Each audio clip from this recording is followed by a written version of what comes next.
So much, Chairman Kassar, for your leadership on this. Thank you, Representative Khanna, for your long-term leadership on foreign policy. I think there's been a group of us on both sides of the aisle for years who have called out presidents on both sides when they don't come to Congress. This is an ongoing problem, and it is a fundamental undermining of our Article I constitutional powers. The sole power, the sole authority for declaring war rests in Congress. And the whole reason that the founders did that is because they recognized how incredibly important it was for the elected representatives of the people in Congress to debate and deliberate on matters of war.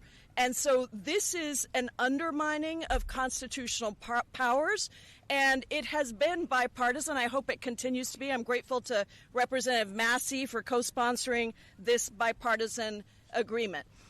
The issue here is that you cannot bomb knowledge. We know that Iran has had capacity to develop nuclear weapons, and the JCPOA under President Obama was a real attempt to recognize that and to recognize that the best way to prevent Iran, in fact, any global non-proliferation around the world, should be done through inspections, through weapons inspections, and through a global community set of eyes. What has happened now is many presidents have had the opportunity to go bomb nuclear facilities in Iran, but none of them have taken that because they have listened to their military, who tell them that that is not the appropriate way to stop the development of nuclear weapons. And so I think it is very important to understand there was no imminent threat to the United States in this case. There was no intelligence presented to Congress. There was no debate, no deliberation. And what I am hearing from my constituents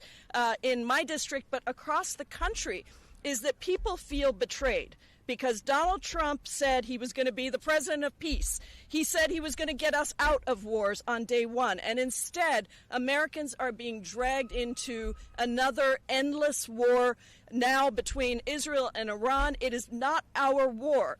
And we have other ways to deal with nuclear weapons. That is what we should be pursuing. That is why it is so important that we vote on this war powers resolution, and that the Republicans who have been there in other moments with Democratic presidents saying that Congress needs to be able to debate this, they should come back to us now. They should join us in making sure that we preserve the authority of Congress to declare war.